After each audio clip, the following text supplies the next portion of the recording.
I'm really impressed by two teams so far who have done, I believe, who have absolutely killed the market. And no, it's nobody in the top four or in the bottom four.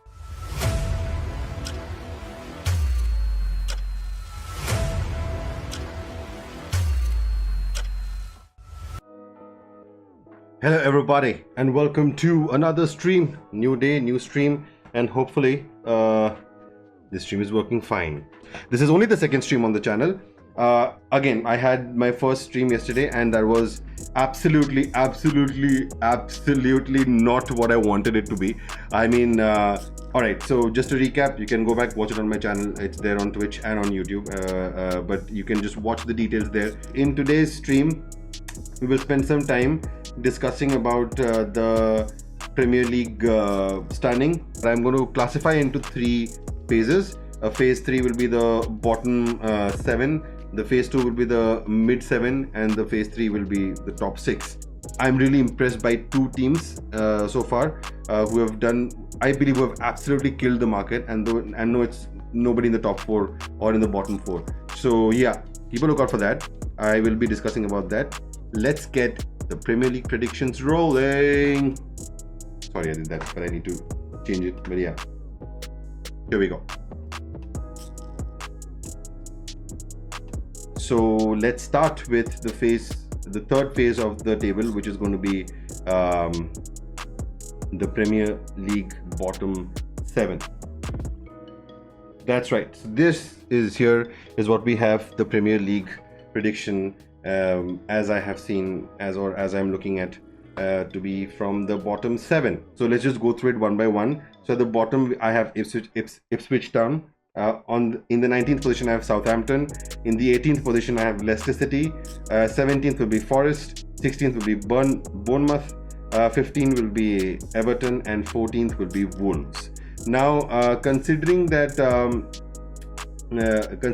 my prediction for the bottom 3 is going to be a bit of a bummer, because it's going to be about the relegation. I also want to mention about Everton. Now Sean Dyche is a manager who's going to always strive and keep them up, but and he has the expertise to do so, in my opinion. But there has been a news that has been incoming, and that unfortunately Everton will be getting a points deduction again, it looks like, for overspending on their PSR rules. Now I don't know how these PSR rules are affecting just Everton, to be honest. Like, what have they done? How have they managed to be at this position? And I don't know if that has got anything to do with the takeover, or that has gotten to do anything with Everton's financial management in the prior seasons. But it is really unfortunate to see them getting 2 points deduction last time. So I think they got like a accumulation of 10 points deducted in the last season, and this season again it looks like they're going to start with a point deduction. So it is going to kind of put Everton towards the danger, but I still think they've got enough in Sean Dyche and the players to be able to wiggle through this. If they're able to get through these and they are able to stick to the PSR rules in the seasons right now and to follow, it's going to be better, is what I feel for them, if they're able to just hang on this season. But anyways, let's just quickly look at the transfer market and what the bottom 3 have done, which is Ipswich, Southampton and Leicester. Right, so that is what Ipswich has done so far. Kieran McKenna being the manager and signing and staying on, I think there's some value in it, but I still don't think there is enough. It was almost like Burnley last season. Like, Burnley came thrashing through in the championship, but they could not survive. I think they came second. I think they came 19th, if I'm not wrong.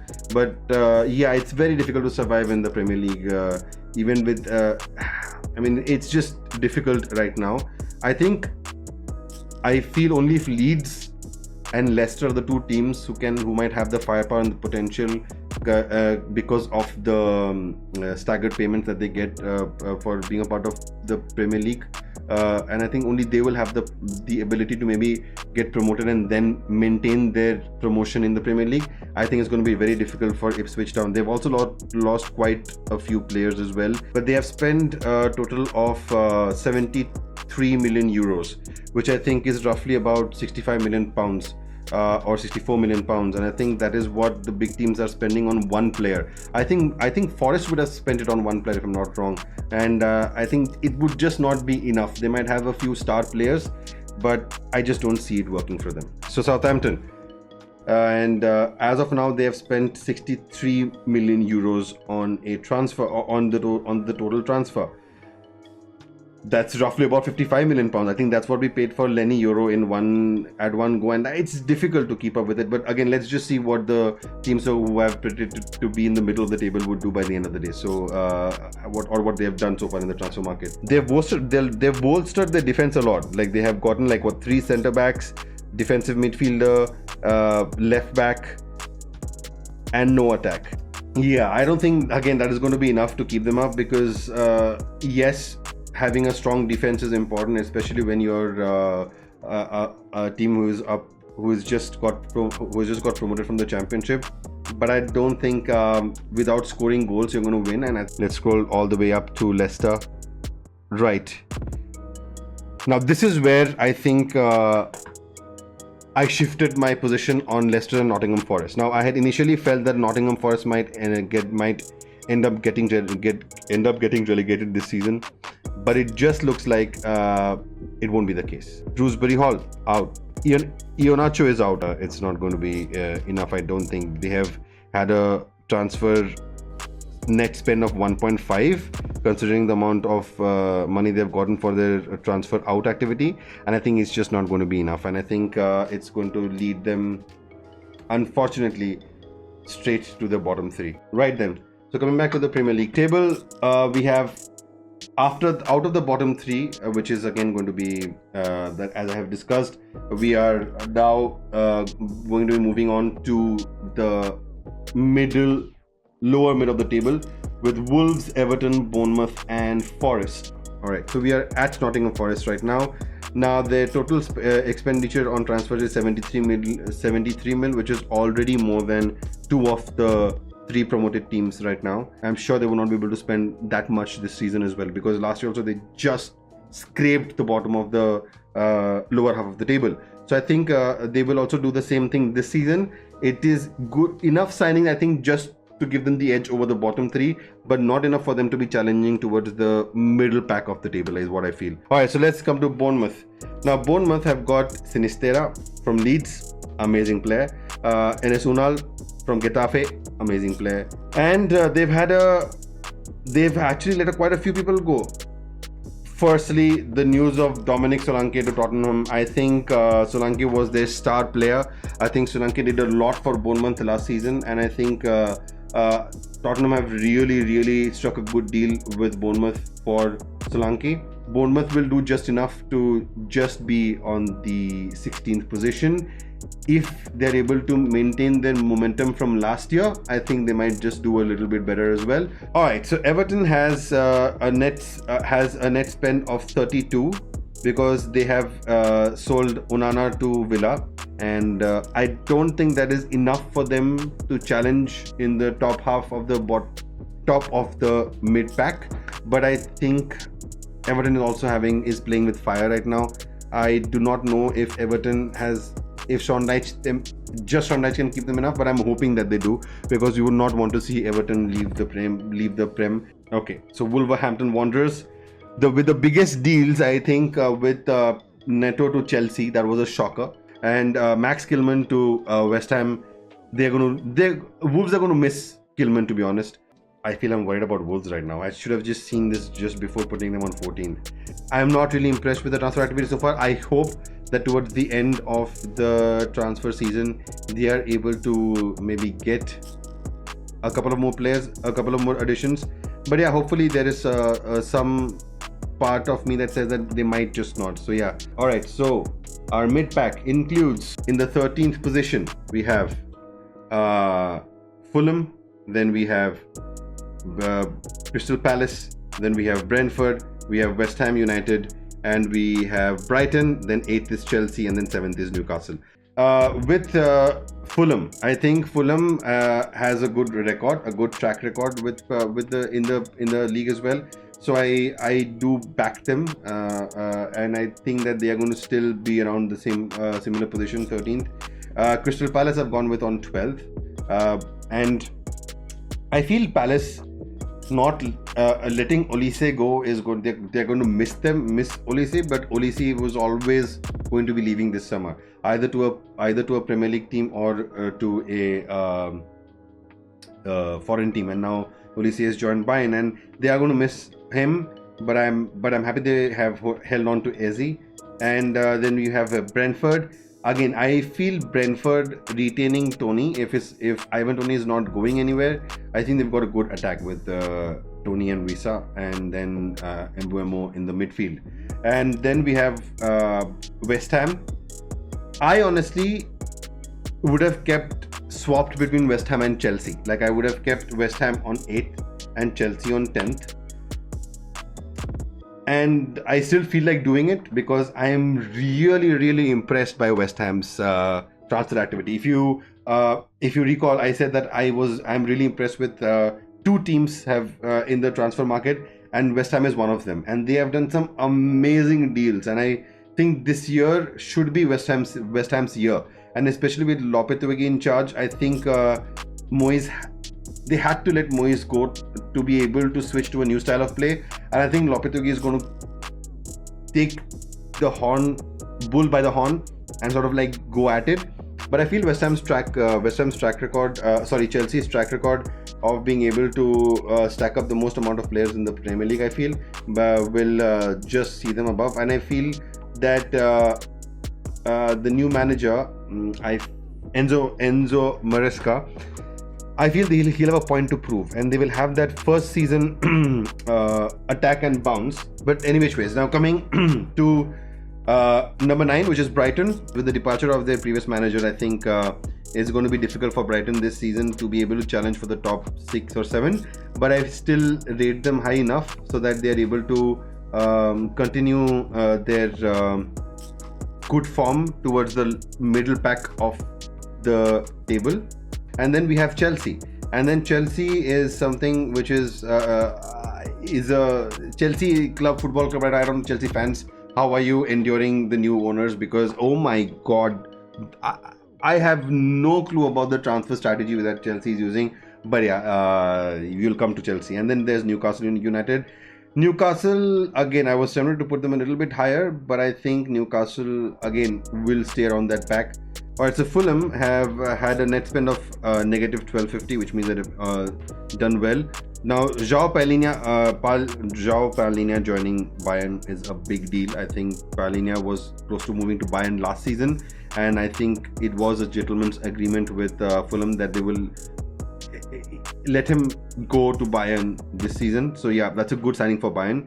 And they've gotten in Emil Smith-Rowe from Arsenal, and I think this is a good move for him and a good move for Fulham as well. And they've signed Sessegnon on a free from Tottenham. That's also a good signing. Fulham usually has that mentality. Fulham has that zeal to try and win games. So I think Fulham will survive. Right, so Palace has had, let's go with the outgoings first, a net spend of minus 23, so they are still in the plus right now.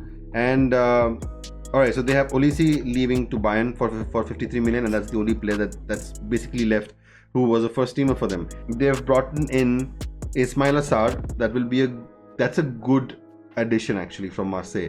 And yeah, apart from that, Daichi Kamada joins as an attacking midfield from Lazio as well. I think that's also a good free signing. Right, so Brentford have a net spend of they're just about break even.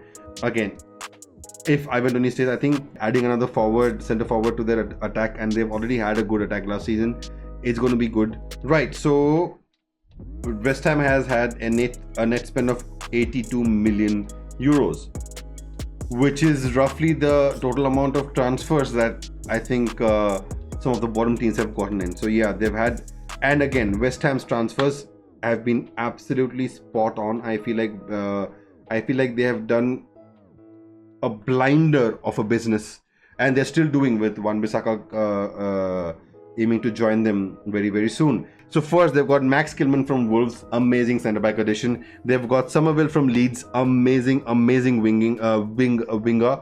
They've gotten Nicholas Füllkrug, centre-forward from Dortmund. Excited to see him play. They've got Todibo deal finalized right now from Nice, another brilliant centre-back. I think they've done brilliantly. They've sort of covered a lot of their ground. I expect them to be a little bit higher on the table. I've kept them 10th for now, but I think they can be a little bit higher on the table as well. Brighton is here, and they've got a net spend of 50 million euros, which means they've done good amount of business this season. But let's look at their outgoings first. So Undav. Now Undav's deal to Stuttgart got finalized, I think, very recently. Yeah, overall, again, not very press-worthy transfers, but I think Brighton are a good team and they are going to maintain. I don't think they're in Europe, playing in Europe, but anyways, I think they will have enough ability to be able to maintain their position on the 9th. And then let's move on to Chelsea, who are on number 8. I do not know if I should just do one stream just covering Chelsea's transfers, to be honest. Like, I think that there are so many to go through. Even if I spend a second on each transfer, I think I'll have like an hour's worth of stream. They have spent a whopping 189 million euros over the spend that they had done last year. On top of the spend that they did last year, I don't know where Chelsea's PSR rules are lying. I think they're just playing on their own by their own PSR rules. But Chelsea here. They've gotten Pedro Neto from Wolves. They've gotten Dewsbury Hall from Leicester. They've gotten Philip Jorgensen from Villarreal, Omari Kellyman from Aston Villa under 21, and they've gotten in so many under 21s. That's insane. Then they've gotten Arabadio on a free transfer, and then they have again stacked up their young players' capabilities. I think Chelsea overall has the biggest squad in the Premier League this season. I think they will have the biggest squad in Premier League this season, and I think that is absolutely insane. And I don't think that's going to work out for Chelsea much, to be honest. So we've got Newcastle United, and their net spend is about 8 million euros in the positive. So I mean, they've done good business. Their ins are Lewis Hall from Chelsea, a goalkeeper from Nottingham Forest. And Newcastle had a good team last season itself. I think if Newcastle would not have been hit with the amount of injuries that they have faced so far in last season, with I think United and Newcastle were the top two who had faced the most amount of injuries last season. If not for that, they would have finished a lot higher, I think, last season. And I think if they can keep their squad fit and their manager in their position, and not the manager leaving the team, I think they're going to do a great job. I think they have a good structure in the team. They have a good recruitment behind the team. Again, Dan Ashworth leaving the team, I don't know how that's going to affect them in their recruitment position. I forgot the new sporting director's name, but I'm sure he's going to do a good job. But I think Newcastle's, especially with Newcastle's approach to being in the running for the top 4 in the last couple of seasons, I don't think they're going to get there this season, but I do think they have the potential to. And like between 5th to 7th, 5th, 6th and 7th, anybody could grab any position. Okay, so now coming to the top half of the position, are you guys ready? From the first position to the 6th position of the Premier League, I am really excited. Are you guys excited? Who is going to win the league? Is there going to be an upset this season? Is there going to be a completely different shift in the top 6? Is someone else going to steal the title from Man City? I don't think so. But anyways, this is my prediction for the top 6. As usual, I think Manchester City will retain their crown for the Premier League champions. I think even with them letting go of Julian Alvarez as their backup striker, I don't think they're going to miss him a lot any which ways. Like, he's a great player, he's a good player, he has a potential to be a very good player, potentially a great player. But the amount of business they've done with selling him, I think even then that doesn't put them. I think the amount of squad depth that Pep has got at Man City, I don't think right now anybody in this setup will be able to challenge for Man City's throne, to be honest. Now, coming to the second position, we've got Arsenal. and Arsenal is again a lot of people will go with Arsenal winning the league this time, just because maybe they had come so close to winning it a couple of times. But I don't think that is going to be enough, just on the emotional aspect, because again, Arsenal, don't get me wrong, are one of the only teams who are pushing Manchester City till the end, and they were unlucky to miss out towards the end last season and the season before that as well. But Manchester City just become a different beast when they are in closing the season, especially with this being the last season of Pep. Is Pep going to sign a contract extension at Manchester City? This is going to be his last season if it's not. And if potentially this becomes the last season of Pep, I think he's going to go all out to win every competition, be it Champions League, be it FA Cup, be it the Carabao Cup, and be it the Premier League. He would want to win everything before he leaves Manchester City. So if this is his last season, I think Manchester City is guaranteed. Even if it is not his last season, I still think City, over the course of a season, will always come up triumphantly over the other teams. Now, in the third position is going to be Liverpool. Now, is this the same order the top three finished last year? Yes. Is it going to be the same order they finished this year? Statistically, maybe not. But I believe that Liverpool have gotten a really good chance. I know Klopp has left the team, and I know that a lot of people will be underestimating Liverpool because, again, we have not seen much of Arne Slot as a manager and how good he might or might not be. And they've also not been very active in the transfer market. But honestly, the squad that they have assembled over the couple of seasons, I was surprised to see Klopp go, to be honest, this season, because again, it felt like he was in between a part of a project and he suddenly left. But I think Slot will do good. He has good players. He has star players like Salah. He has gotten Nunez. He has gotten Diaz. He has gotten Van Dijk staying. He's got Trent staying potentially if Real Madrid don't come for him this season, maybe next season. He has gotten Martin Zubimendi links right now to make the midfield more stronger. He's gotten Szoboszlai. He's gotten Elliot Anderson. He's got Tsimikas. He's got Alisson. I mean, the team that Liverpool have, I can't see them finishing out of the top four, to be honest. So yeah, I'm going with them in the third position. And then the fourth, I actually have given to Manchester United. Now, I was tempted to give Manchester United the fifth position in this season, but I went with fourth because I feel like it's going to be a bit more of where we are looking at. I think particularly we might just miss out on top four and end in the fifth position. But I think with the transfers that we have got this season, it has the potential to be transformative, and especially with Ahmad coming up right now, and you have Toby Collier coming up right now. You've gotten if we get Ugarte in, that's going to help the midfield again. I personally am a bit concerned about the goal scoring opportunities with Højlund being a little bit injury prone right now. He's not injury prone in general, I don't think, but injury prone just right now. And Zirkzee, he will take some time, but beyond them we don't have any other striker to particularly rely on, and we have to play Bruno in the false nine. But I do feel this is going to be a season defining season for Mason Mount, and is going to be it's going to be, all eyes will be on Meno to see how he does in his second full season with Manchester United. And I think I think he has a cool head on him, and Garnacho is Garnacho, and I think Rashford has to step up. His performance in the Community Shield felt like he's still having the hangover from the form that he had shown last season, but I just hope that Rashford is able to pick up his game and is able to contribute in terms of goals and assists. So yeah, I have United in fourth and Spurs on fifth. And Spurs on fifth is an interesting choice because I think Ange had an upper hand at the beginning of last season because nobody expected Spurs to just transform their playing style right from the first season, and he did a great job at that, and that is why they were leading the table for a considerable amount of time.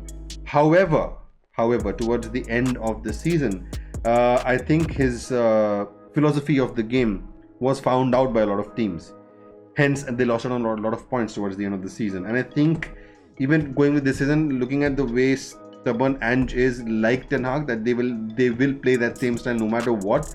That can be to Spurs' detriment. But adding Solanke might help with their Richarlison not contributing goals and assists last season. So yeah, I am somewhere Manchester United and Spurs can interchange places. Spurs can finish fourth and United can finish fifth. And especially with United playing in the Europa League, and I think Spurs are also playing in the Europa League, I think it's going to be challenging for them, for both our teams to sort of manage Europe and the league. But I think I personally think that fourth and fifth is possible. And then we have Villa on sixth, and Villa is another team, was absolutely blown by the amount of transfers they had made. And so Villa and West Ham are my two teams who I felt like have literally won the transfer market. And I absolutely love Villa under Unai Emery. And I think he will not be thinking about sixth. He will be gunning for the title this season. And Villa are my underdogs for the title challenge this season. To be honest, I feel that Unai Emery will try to go all out in the Champions League as well as the Premier League, and that is where I see the flaw lying with Villa. I think it is going to Villa will start the season. What I personally feel, Villa will start the season at a very, very high tempo, and they might be able to accumulate a lot of points at the beginning. But as soon as the Champions League hits, and they are competing in both Europe and the Premier League, I feel their form is going to dip. Not just because of the midweek games and the pressure of Champions League, but also because of injuries and the amount of game time that each player will have. Hence, I've kept them on sixth. But they are my underdogs for title challenging season this season. So yeah, that's about it. Now let's just quickly have a glance through for the transfer activity. So City incredibly have a spend of just Savinho. City does not have too many transfers to look at, neither do they need to. They have like an incredible squad depth. I think 2 or 3 players who can play in every position. Alright, so post Manchester City we have Arsenal. So let's quickly jump to Arsenal.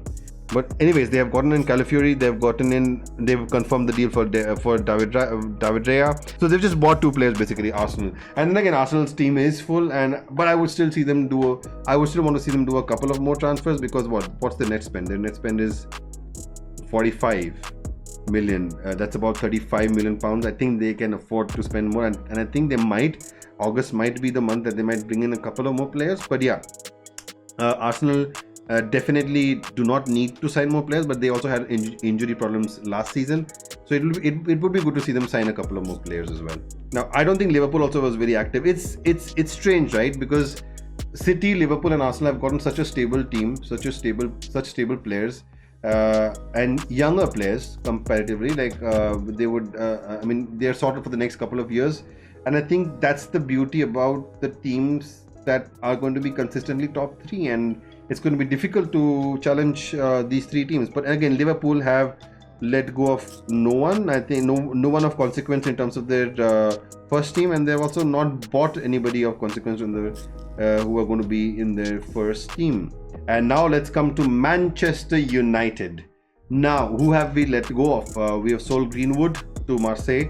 We have sold Willy Kambwala to Villarreal. We have sold a couple of our left backs, Carreras, and then we have had Donny van de Beek go to Girona for basically pocket change. But then there are apparently huge sell-on clauses and stuff to make it up to, I think, a 10 million euros transfer fee. But again, Omari Forson has left on a free, Varane has left on a free, Martial has left on a free, and Amrabat, we are still waiting on to see what's going to happen.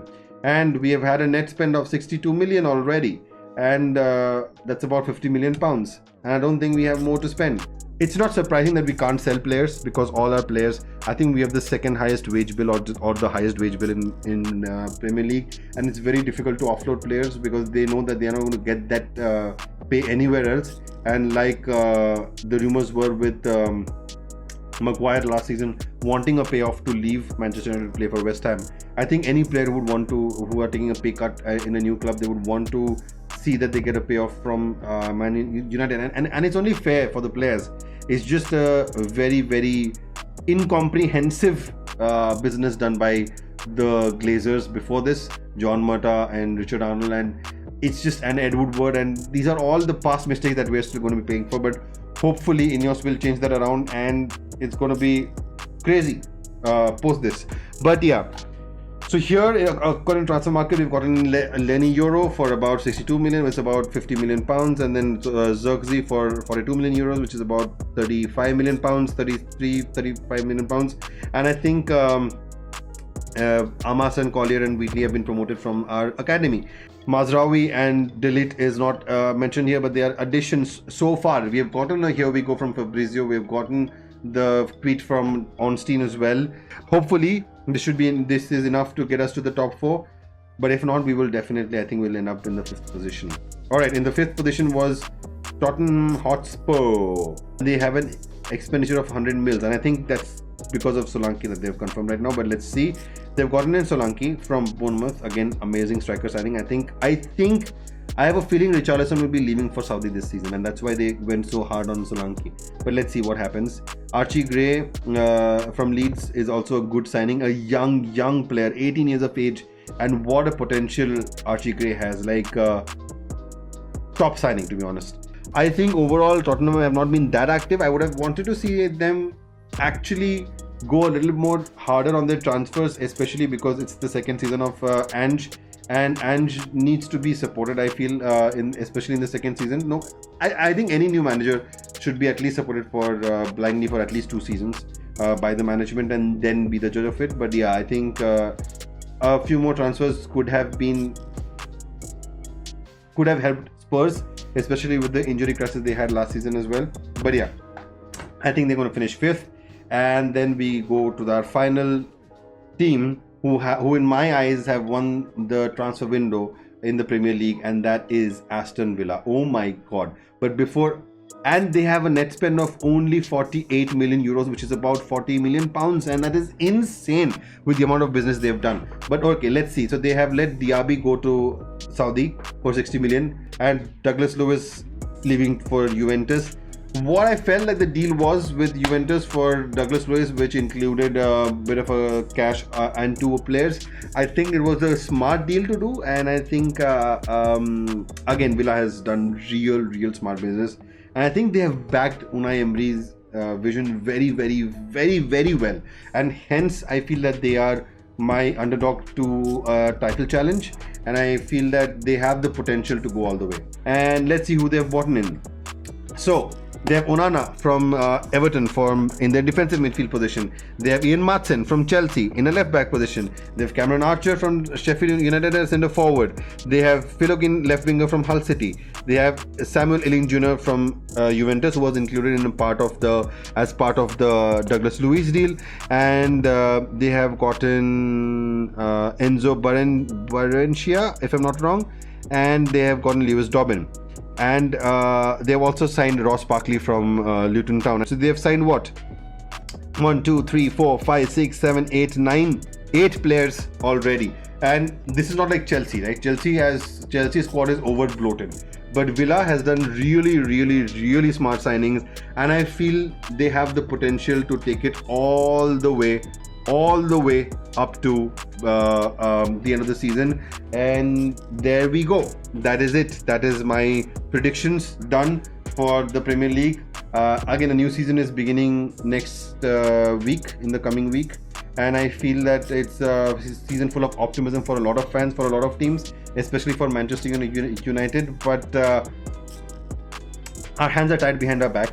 I feel that the hangover that we have from the previous regime will be there for a couple of seasons, but hopefully it just lasts for a couple of seasons, and we will be back on track a season from now, hopefully. Alright, so I think that was it. It was an eventful stream. I did not expect my Premier League predictions to go as long as went. I don't know, I did not think I would have so much to talk about the predictions, but I'm happy that I was able to share it out and put it out there for the world to see and for the world to criticize. So if you are a rival fan, or if you think that I've placed your team any lower than or any higher than what you would have expected, please feel free to comment down below and let me know where I have gotten it wrong, because I could have gotten it wrong in a lot of places, especially being a Manchester United fan. I have a bias towards Manchester United, even though I try to be fair, but I still think some fans will come at me saying that, okay, they finished 8th last season, how will they finish 5th this season? So yeah, I know there will be certain positions that you will think, and if you are seeing this video, then I would love to know what your predictions are. So put your Premier League predictions down below as well, and would love to hear from you. Yeah, so get following on all the socials mentioned, and yeah, just let's have a good time and just let's discuss everything football. Yeah, I know that everything in the football world is exciting, and I feel like as a football fan, this season the transfer market has been pretty slower than what was expected. But I think with the Euros and with the Olympics and with the number of games that these players are having to play these days, it's getting difficult for them as well. So yeah, I'm happy that the Premier League is back again. So yeah, I think that's been it. It's been great being a part of my second stream, and if you guys have watched this stream on while it was live, or watched its video on the channel, feel free to drop a follow, subscribe, come stream. I usually stream around the same time every weekend, or at least that's what I'm planning to do. So yeah, I think would love to have you around. So I think that's been it. It's me, Neil, signing off for tonight. See you again very soon on this channel. Take care.